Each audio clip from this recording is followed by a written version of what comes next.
Karo duduk termenung di depan rumah kecilnya yang sederhana. Rumah tua itu sudah lama tak lagi terasa hangat, apalagi dengan kondisi neneknya yang semakin menua dan lemah.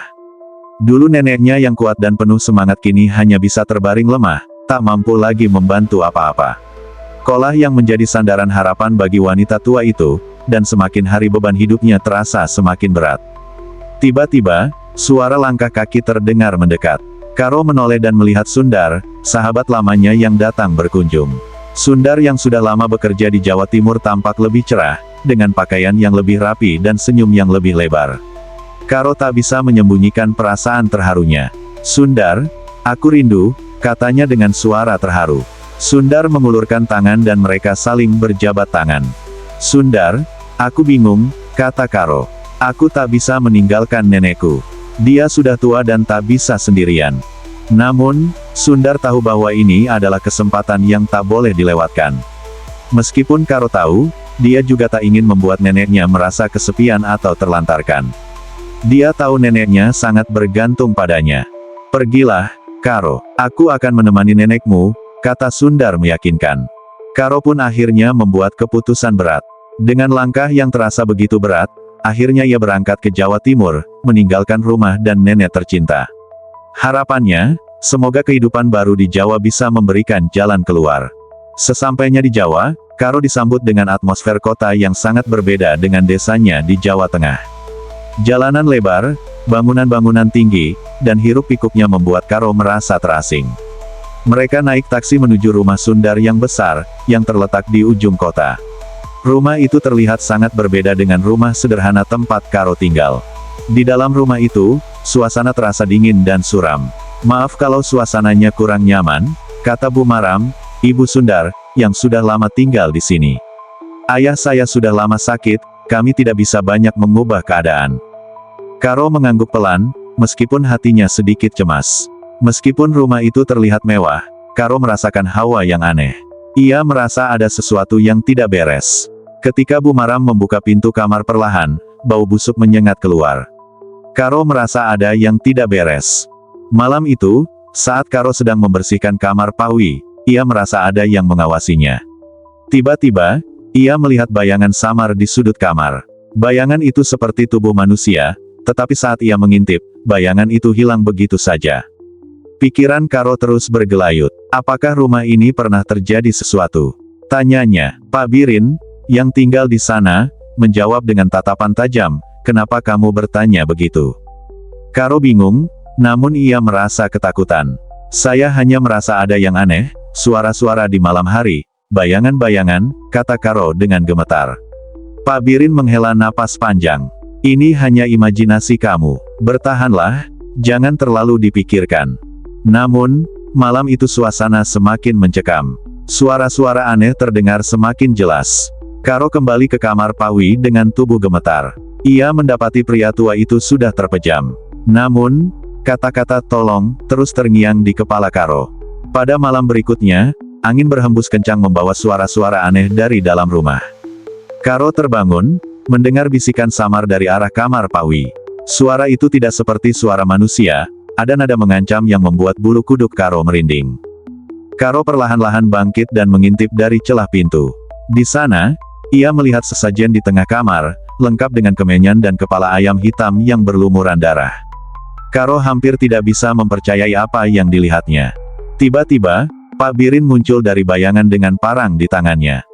Wajahnya dingin dan menakutkan. Karo, yang sudah penuh dengan ketakutan dan amarah, memutuskan untuk melawan. Ia mengambil pecahan kaca dan menyerang Pak Birin.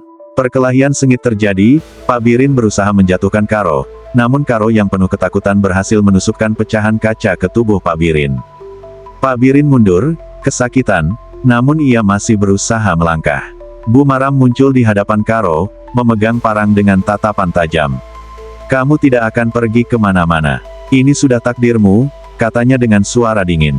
Akhirnya, tubuh Karo yang penuh luka terkapar di tengah hutan. Dengan perasaan bingung dan tidak tahu harus kemana, ia terus berjalan hingga akhirnya tiba di sebuah desa. Orang-orang di desa itu mengungkit-ungkit tentang rumah yang ia tinggalkan dan Bu Maram yang sudah lama menjadi pembicaraan.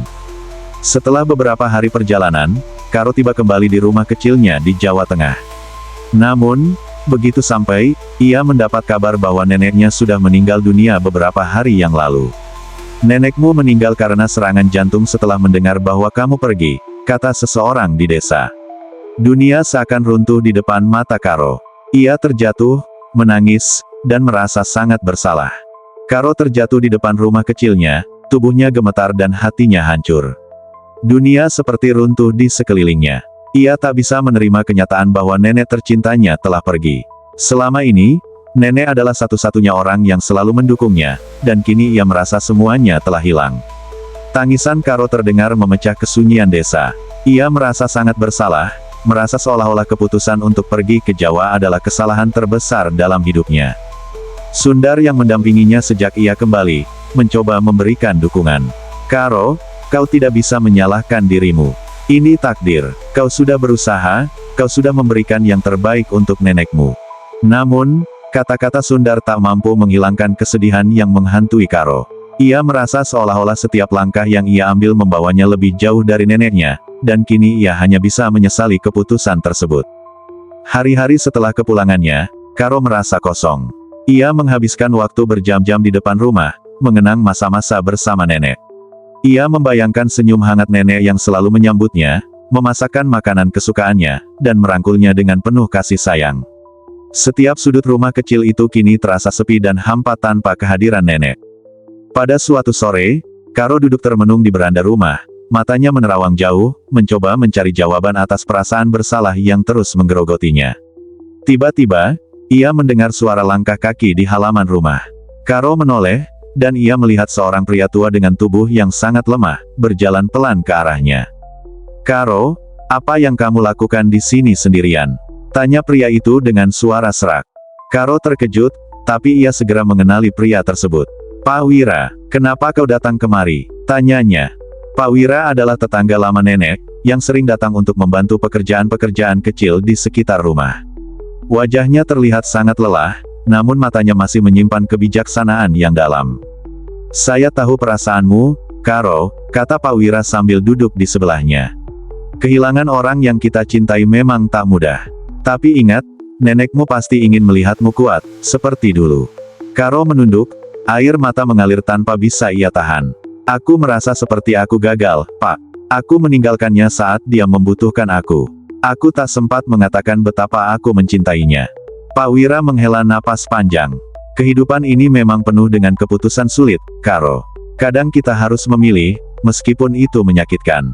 Nenekmu pasti tahu, kau mencintainya dengan segenap hatimu. Yang penting adalah bagaimana kita menjalani hidup setelahnya. Jangan biarkan kesedihan menguasai hatimu." Karo memejamkan mata, mencoba mencerna kata-kata Pak Wira. Ia tahu, meskipun neneknya sudah tiada, hidup harus terus berjalan. Namun, kenangan tentang neneknya tak akan pernah hilang. Itu adalah sesuatu yang tak akan pernah bisa tergantikan.